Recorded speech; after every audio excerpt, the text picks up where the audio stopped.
31 जुलाई 2025 को दिल्ली की सड़कों पर जो तस्वीरें दिखाई पड़ी उसने देश की आत्मा को झकझोर के रख दिया, क्योंकि वो शिक्षक जो लाखों बच्चों को अंधेरे से निकालकर सफलता की रोशनी तक पहुंचाते थे, वो अपने बच्चों के हक की लड़ाई के लिए सड़कों पर उतरे तो लाठियां मिली, हिरासत मिली और पुलिस की बदजुबानी सुनने को मिली। तमाम teacher, Neetu ma'am, Sanjeev sir, अभिनय शर्मा, उनकी जो तस्वीरें आई वो परेशान करने वाली थी। परेशान इसलिए क्योंकि गुरु अपने छात्रों के हक की बात करने आए थे। एक टीचर का टूटा हुआ हाथ दिखाई पड़ा और तब लगा कि ये उस व्यक्ति की चोट नहीं है, उस व्यवस्था की गूंगी बर्बरता का प्रतीक है जो इंसाफ देने से डरती है। सवाल उठा कि क्या यही वो भारत की कल्पना है जो हमने की है, जहां गुरु को सजा मिलती है क्योंकि वो अपने बच्चों के लिए आवाज उठा रहा है? सच कहें तो ये जख्म सिर्फ शरीर पर नहीं है, हर उस मेहनतकश युवा की उम्मीद पर लगे घाव हैं जो दिन रात मेहनत करके नौकरी की आस लगाए बैठा है। ये हर उस माँ बाप की पीड़ा है जो बच्चे को बेहतर कल देना चाहती है। और इसीलिए हम कह रहे हैं कि ये सिर्फ एक प्रदर्शन नहीं है, ये उस व्यवस्था के खिलाफ एक चीख थी जो पारदर्शिता का दावा तो करती है लेकिन सवालों से आंखें चुरा लेती है। जब गुरु और शिष्य दोनों सड़कों पर हों और उनके हिस्से में लाठी आए तो साहब सिर्फ सवाल परीक्षा का नहीं रहता है, फिर सवाल पूरे सिस्टम से उठता है कि कैसा देश है, कैसा लोकतांत्रिक देश है जहां पर न्याय मांगना गुनाह है।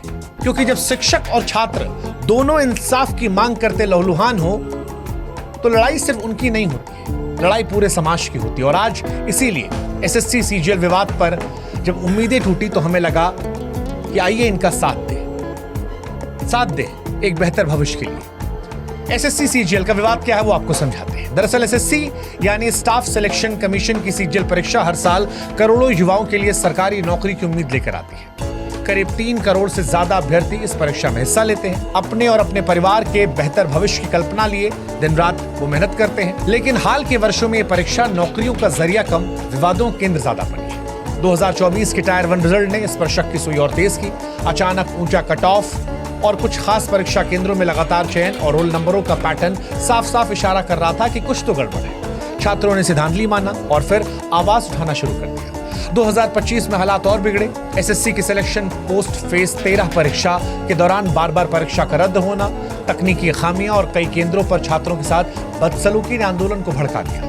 हजारों अभ्यर्थियों और शिक्षक दिल्ली चलो आंदोलन के तहत दिल्ली के जंतर मंतर और कई और इलाकों पर प्रदर्शन करने पहुंचे, न्याय की मांग कर रहे थे। लेकिन इस न्याय की मांग के बीच में इन्हें लाठियां, गिरफ्तारी और इनके गुरुओं की पिटाई को देखना पड़ा। जो शिक्षक अपने छात्रों को देश के निर्माण की राह दिखा रहे थे आज लहूलुहान थे। जो शिक्षक जो किसी समाज की नींव होते हैं अपने ही छात्रों के लिए सड़क पर जब उतरने को मजबूर हो गए तो ये समझ में हमें भी आ रहा था कि सिर्फ परीक्षा नहीं, लोकतंत्र की आत्मा घायल हो रही है। और नीतू मैम, अभिनय शर्मा या भोला यादव, आदित्य रंजन, ये आज सिर्फ एक कोचिंग सेंटर के शिक्षकों के नाम नहीं थे, ये उस आवाज का प्रतीक थे जो छात्रों की उम्मीदों के लिए आज सामने आए थे। एक शिक्षक ने जब पुलिस वाले से पूछा कि आप इतना डरते क्यों हैं सवालों से, तो पुलिस वाले ने कहा वर्दी पहनोगे समझ में आएगा। शिक्षक ने कहा पहनी तो उतार दी, बोला मर्द होते तो पहने रहते। इस तरह के शब्दों का चयन शिक्षक को लेकर मर्दानगी का जिक्र करना, समझ नहीं आ रहा था कि किसे बचाया जा रहा है, किसे छिपाया जा रहा है, क्योंकि हक की बात करना कहां से गलत हो जाता है। वो पुलिस वाला भी जो नौकरी कर रहा है उसे भी किसी ने पढ़ाया होगा। और क्या बात रखने के लिए डंडा पड़ेगा? शिक्षकों का यह आरोप था कि एसएससी ने जिस एडुकेटी नामक कंपनी को परीक्षा आयोजन की जिम्मेदारी दी वो पहले से ही तकनीकी खामियां और गड़बड़ियों के आरोप से घिरी है। फिर भी बार बार उसी कंपनी को जिम्मेदारी देना क्या महज लापरवाही है या कुछ और गहरा? क्या ये एक सुनियोजित खेल नहीं जिसमें छात्रों के भविष्य दांव पर लगाया जा रहा है? लाखों युवा हर साल मेहनत करते हैं, सालों का संघर्ष होता है, उनके परिवारों की उम्मीदें होती हैं। क्या ये सब कुछ एक ऐसी कंपनी के भरोसे छोड़ देना ठीक है जिसकी साख पर पहले से सवाल है? अभ्यर्थी कई मांग कर रहे हैं। एसएससी सीजीएल अभ्यर्थियों ने अपनी मांगों को स्पष्ट किया। ये मांगे न केवल उनके हक की लड़ाई थी बल्कि एक पारदर्शी और निष्पक्ष व्यवस्था की स्थापना की तरफ इशारा कर रही थी। पहली मांग थी एडुकेटी पर प्रतिबंध। इस कंपनी की तकनीकी अक्षमता और संदिग्ध भूमि के चलते छात्र कह रहे हैं कि इसे परीक्षा आयोजन से हटाया जाए। दूसरा, परीक्षा और परिणाम की तारीखें तय हो। यूपीएससी की तरह वो भी कह रहे हैं कि एसएससी भी एक निश्चित कैलेंडर जारी करे जिसमें परीक्षा और परिणाम की तारीखें शामिल हो। तीसरा, पारदर्शी नॉर्मलाइजेशन प्रक्रिया, नॉर्मलाइजेशन की प्रक्रिया में पारदर्शिता हो ताकि अभ्यर्थी को शक न रहे। चौथा, परीक्षा का उत्तर उचित हो, प्रश्न पत्र में गलतियां ना हो और एक ही सवाल अलग अलग पालियों में ना पूछा जाए। 5वां, नियुक्ति में तेजी। भर्ती प्रक्रिया पूरी होने के बाद नियुक्ति तुरंत हो, ना कि पुरानी भर्तियों कारण रुकी रहे। 6, वेटिंग लिस्ट। चयनित अभ्यर्थियों के बाद वेटिंग लिस्ट जारी की जाए। 7वीं, परीक्षा केंद्रों की सुगमता। केंद्र दूर दराज या पहुंच से बाहर ना हो, यातायात और बुनियादी सुविधाएं उपलब्ध हो। इसके अलावा प्रशिक्षित स्टाफ की मांग थी निष्पक्षता के साथ कि केंद्रों पर जो प्रशिक्षित कर्मचारी हों, इसके अलावा अभ्यर्थियों के साथ दुर्व्यवहार न किया जाए और तकनीकी खामियों का अंत हो। सर्वर धीमा, सिस्टम हैंग होने जैसी समस्याएं जो हैं वो खत्म कर दी जाए। अब ये कोई असंभव मांगे नहीं है या कोई ऐसी नाजायज मांगे नहीं है। ये एक ऐसी व्यवस्था की मांग है जो निष्पक्ष, पारदर्शी और अभ्यर्थियों के प्रति जवाबदेह हो। हर कुछ सालों में जब एसएससी का नाम बार बार विवादों में आता है, धांधली के जरिए, पेपर लीक के जरिए अभ्यर्थियों का भरोसा टूटता है, तो फिर ये मांगे नाजायज नहीं लगती हैं। 2017-18 में जब लाखों युवाओं ने पेपर लीक के खिलाफ सड़कों पर आवाज उठाई थी, तब कहा गया था कि सीबीआई जांच होगी, सुधार होंगे, लेकिन हुआ कुछ नहीं। वही ढाक के 3 पार। ना कोई जवाबदेही तय हुई, ना व्यवस्था बदली। और अब जब 2024 में फिर वही कहानी सामने आई तो छात्रों को झटका लगा और इसी वजह से ये छात्र जो हैं ये खुलकर निकलकर सामने आए।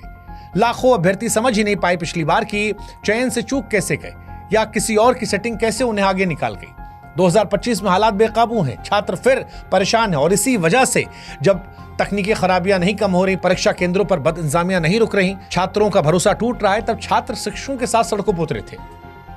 लेकिन वहां ये लाठीचार्ज एक समाज के तौर पर सवाल उठाता है। आज एसएससी का ये आंदोलन एक जन आंदोलन बन गया है। अब सवाल उठ रहा है कि क्या इसे सुना जाएगा, समझा जाएगा, या जो आज तस्वीर दिखाई गई वही रवैया आगे रहेगा। हालांकि ये पहला मौका नहीं है। बीते कुछ सालों में, चाहे वो रेलवे रिफॉर्म की बात की जाए, शिक्षक भर्ती की बात की जाए, तमाम ऐसे संगठन हैं जो अपनी मांगों को लेकर सड़कों पर उतरते हैं और जब भी वो उतरते हैं तो उनकी मांगों को ऐसा लगता है कि अनसुना कर दिया जाता है। इस बार भी एसएससी अपनी खामियों को ठीक करने की बजाय ऐसा लग रहा कि आंख मूंद रहा है। क्या यह महज नाकामी है या जानबूझकर की जा रही लापरवाही ताकि भ्रष्ट तंत्र को पाल पोस कर जिंदा रखा जाए? अभ्यर्थी अब सिर्फ परीक्षा नहीं, जवाबदेही की मांग कर रहे हैं। उनका साफ कहना है कि जब तक एसएससी के शीर्ष अधिकारियों को जवाबदेह नहीं ठहराया जाएगा, तब तक ऐसी कंपनियों से पल्ला नहीं छुड़ाया जा सकता जिनकी साख संदिग्ध है।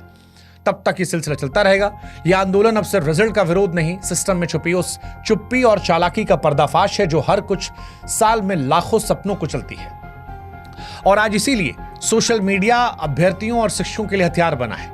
तमाम जो छात्र हैं वो अलग अलग हैशटैग के जरिए लाखों ट्वीट कर रहे हैं, एक्सपर्ट टॉप ट्रेंड कर रहे हैं। अभ्यर्थी अपनी अपनी कहानियों को साझा कर रहे हैं, कैसे उन्हें सालों की मेहनत की और कैसे आर्थिक तंगी में परीक्षा दी, कैसे एक भ्रष्ट व्यवस्था ने उनके सपनों को चल दिया। लेकिन सवाल यही है कि क्या सोशल मीडिया की आवाज सिस्टम के कानों तक पहुंचेगी या सिर्फ डिजिटल शोर रह जाएगी?